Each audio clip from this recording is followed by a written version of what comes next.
Hari ini akan kita bahas yaitu kelebihan dan kekurangan daripada Suzuki R3 pada umumnya ya.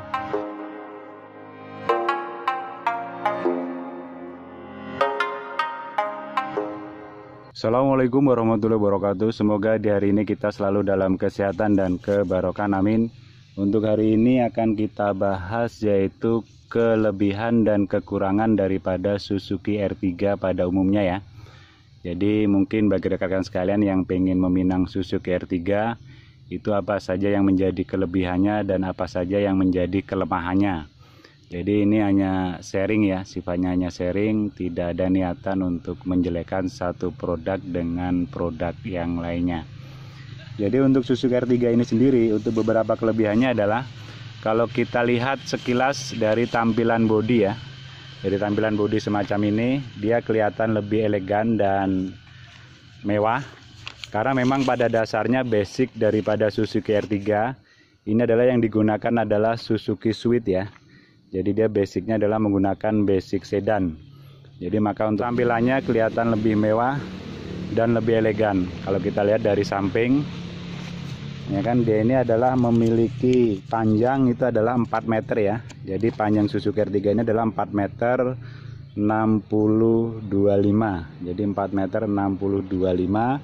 Sedangkan untuk tingginya ini adalah kurang lebih sekitar 1 meter 6085. Sedangkan untuk lebar bodi belakang maupun depan itu adalah 1 meter 695. Jadi lebarnya itu 1 meter 6995. Jadi itu ya.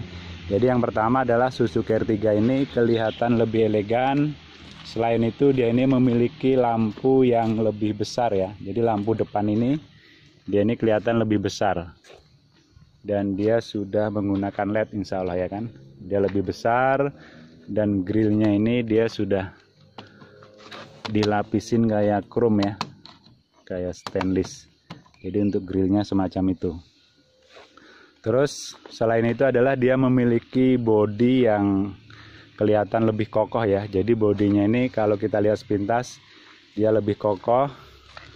Kalau bahannya sih hampir sama ya, hampir sama dengan mobil-mobil sekarang untuk bahannya itu. Terus yang berikutnya adalah kelebihan daripada Suzuki R3 adalah untuk desain interiornya. Kita masuk ke dalam interiornya Suzuki R3 ya. Itu dia ini memang memiliki kabin yang lebih luas. Jadi Suzuki R3 ini dia memiliki kabin yang lebih luas dibandingkan dengan kompetitor yang lainnya ya. Tapi memang luasnya tidak seberapa besar, cuma dia memang memiliki kabin lebih luas. Jadi kalau seandainya kita bawa penumpang itu lebih agak nyaman ini ya. Jadi agak nyaman. Jadi dia ini kabinnya lebih luas. Terus kelebihan yang berikutnya adalah untuk interiornya atau bahan interiornya ini cukup bagus ya.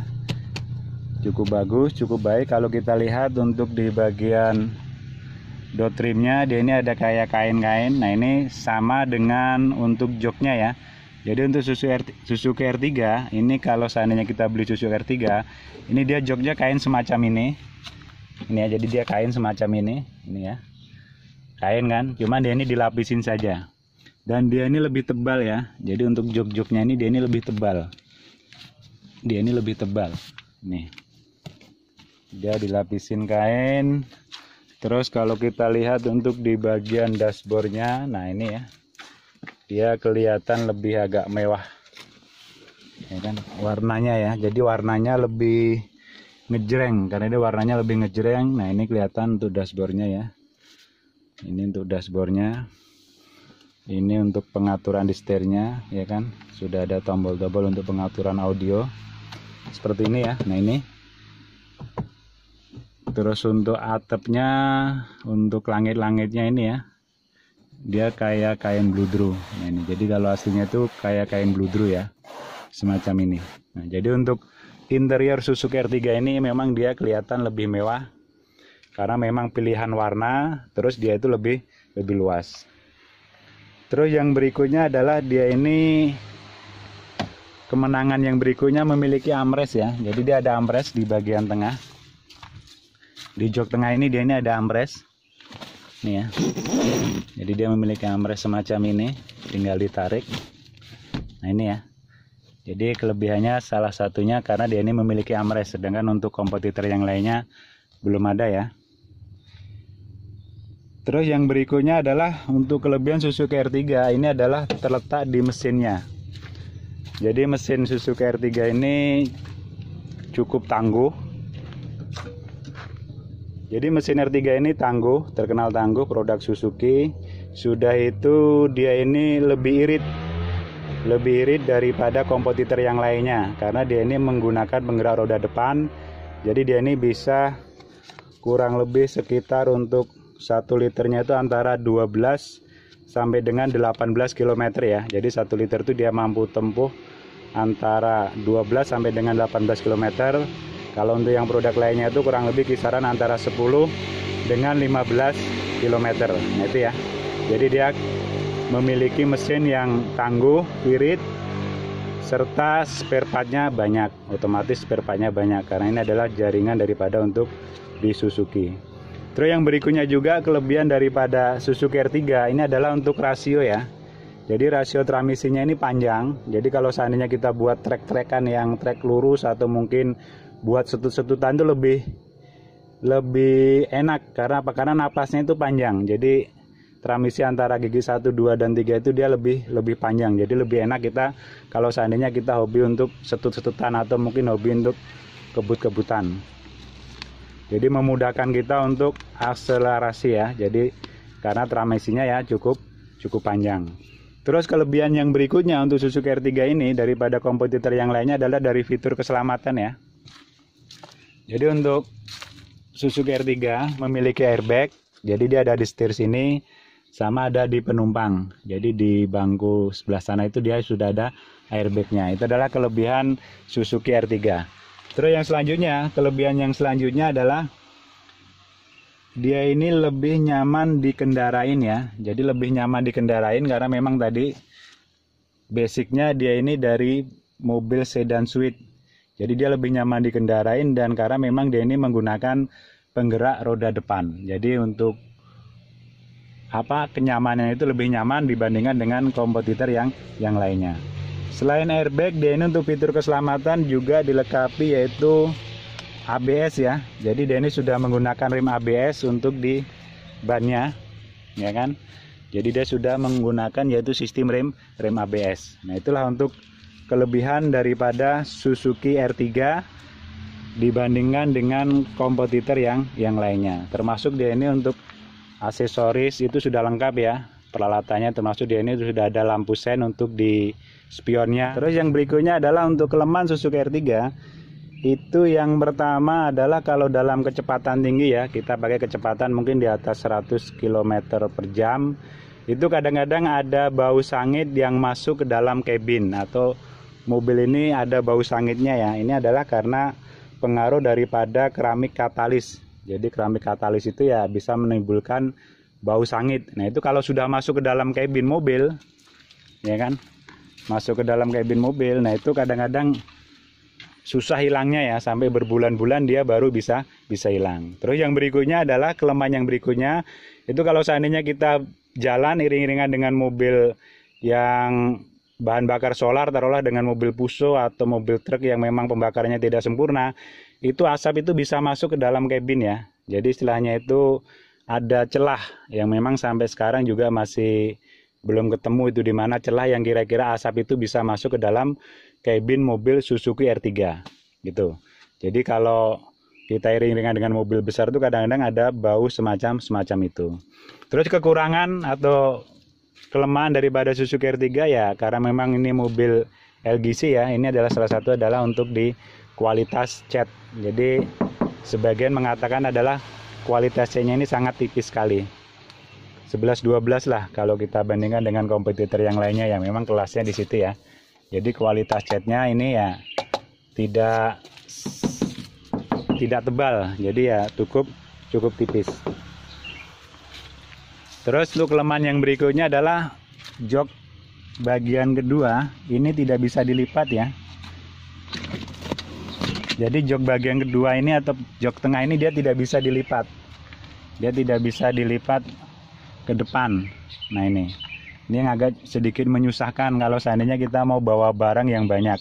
Walaupun untuk jok di bagian baris ketiga itu bisa dilipat ya, cuman untuk jok yang baris kedua ini dia tidak bisa dilipat. Dia tidak bisa dilipat ke depan.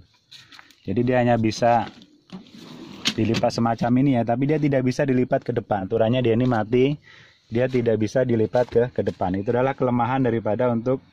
Terus kelemahan yang berikutnya adalah kalau seandainya mobil ini kita isi full dan kita gunakan dalam posisi jalan tuh banyak tanjakan. Ini agak lelet karena apa? Karena memang dia ini memiliki penggerak roda depan. Nah itu ya, itu salah satunya seperti itu. Otomatis kan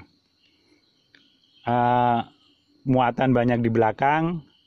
Terus memang dia ini tenaganya memang hanya 95 PS ya. Jadi otomatis ya kurang maksimal kalau seandainya kita buat menanjak. Terus kelemahan yang berikutnya, karena dia ini memiliki penggerak roda depan, itu ban ini, dia ini tidak bisa terlalu gundul. Jadi tidak bisa kita paksakan terlalu hampir 40% atau tinggal 30%. Nah ini sering banyak selipnya untuk Suzuki R3 ini. Apalagi kalau seandainya kita buat kondisi nanjak, jalan banyak tanjakan. Nah, makanya untuk R3 ini ya banyak digunakan di bagusnya itu ya memang untuk jalan-jalan yang rata ya, jalan yang rata dan tidak banyak kerusakan. Terus untuk kelemahan Suzuki R3 ini adalah salah satu yang sering menjadi keluhan itu adalah untuk finishing ya. Jadi untuk finishing akhir ini banyak masalah. Salah satunya adalah mungkin di dashboard. Ini kadang-kadang kalau sudah kita pakai berapa ribu kilometer, dia ini sering ada suara bunyi yang aneh-aneh. Nah ada juga yang mengeluhkan itu adalah di bagian pintu belakang ini ya. Pintu belakang kadang sulit untuk dibuka, ya kan? Dibuka tutup, ya kan? Itu kadang-kadang seperti itu. Jadi untuk bagian finishing saja sih dia. Untuk bagian finishing ini dia kurang rapi. Dan itu ya berdasarkan daripada survei untuk kepuasan konsumen, untuk mobil sekelas R3 ini dia hanya menduduki ranking ketiga ya. Jadi yang pertama adalah produk Toyota, itu dipegang Avanza. Terus yang kedua adalah Luxio. Terus yang ketiga baru R3. Ini adalah untuk kepuasan konsumen dengan kualitas finishing mobil. Terus kelemahan yang berikutnya adalah pelayanan purna jual ya. Jadi pelayanan purna jual untuk Suzuki R3 ini ya memang tidak seperti kompetitornya ya. Karena memang untuk dealernya sendiri dia ini ya belum sebanyak yaitu mungkin Toyota atau Daihatsu ya.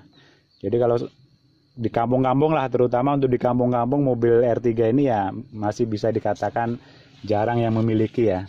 Karena untuk Suzuki R3 sendiri dealernya ya untuk di desa-desa itu atau di pinggiran kota itu masih jarang. Lain yaitu dengan produk yaitu kompetitor yang lainnya. Mungkin Toyota atau Daihatsu itu memang dealernya sampai di pelosok-pelosok desa dia sudah ada. Terus kelemahan yang berikutnya atau kekurangan yang berikutnya untuk Suzuki R3 ini adalah terletak dari mesinnya ya. Jadi dia ini tidak banyak varian seperti Daihatsu ataupun Toyota, dia kan banyak varian. Kalau R3 ini dia cuma satu ya. Dia hanya satu varian. Dia yang membedakan adalah untuk di bagian aksesoris saja. Di bagian kelengkapan aksesoris di bagian interior. Tapi kalau mesin dia basicnya cuma satu. Tapi kalau produk Toyota atau Daihatsu dia kan ada yang 1000 cc, ada yang 1,3, ada yang 1,5. Terus untuk kelemahan Suzuki R3 ini ya otomatis salah satunya adalah di nilai jualnya memang tidak sestabil yaitu untuk produk Toyota untuk nilai jualnya ya. Jadi ya agak susah lah untuk jual R3 ini ya, memang kalau tidak hobi itu ya agak susah itu. Terus kelemahan yang berikutnya adalah untuk Suzuki R3 ini di kaki-kaki, apalagi kalau seandainya kita sering menggunakan R3 ini di jalan jelek. Nah ini, jadi R3 ini istilahnya itu cocok untuk jalan halus dan jangan banyak melewati lubang. Karena memang dia menggunakan penggerak depan. Jadi kalau seandainya kita sering menggunakan R3 ini di jalan jelek, otomatis mobil ini akan cepat rusak di bagian kaki-kaki. Ini bisa kita lihat nanti setelah mungkin mobil ini kita kendarain selama 50.000 km. Itu baru ketahuan ya. Kaki-kakinya udah mulai kerasa. dibandingkan yaitu dengan memang dia itu penggerak roda belakang. Itu dia memang untuk medan-medan yang berat, medan-medan yang banyak lubang. Nah itu ya dia lebih tangguh dibandingkan dengan mobil penggerak roda depan kalau seandainya melewatin rintangan atau jalan-jalan yang banyak bergelombang atau banyak lubang. Terus kekurangan berikutnya berada di gigi persneling ya, terutama adalah untuk di mobil R3 ini. Kalau seandainya kita menggunakan yaitu untuk gigi mundurnya. Jadi gigi mundurnya ini kadang-kadang sering agak susah masuknya ya. Jadi untuk mengakalinya biasanya maju dulu, baru kita menggunakan yaitu untuk gigi mundurnya. Biasanya seperti itu. Terus kelemahan daripada Suzuki R3 ini terletak daripada radius putar. Jadi radius putar ban ini dia memang tidak sebagus yaitu punyanya Avanza. Jadi kalau untuk radius putar ban saat parkir untuk Suzuki R3 ini adalah 5,2 meter, sedangkan kalau untuk mobil Avanza itu hanya 4,7 meter. Jadi untuk parkiran yang agak sempit ini memang radius putarnya agak susah ya. Jadi nyari selahnya itu agak susah. Itu tadi beberapa kelebihan dan kelemahan daripada Suzuki R3. Di balik kelemahan banyak kelebihannya, itu tergantung daripada keinginan kita untuk memiliki sebuah kendaraan. Ini tidak ada sebuah niatan untuk menjelekkan satu produk dengan produk yang lainnya. Semoga bermanfaat. Mohon maaf bila kurang berkenan. Assalamualaikum warahmatullahi wabarakatuh.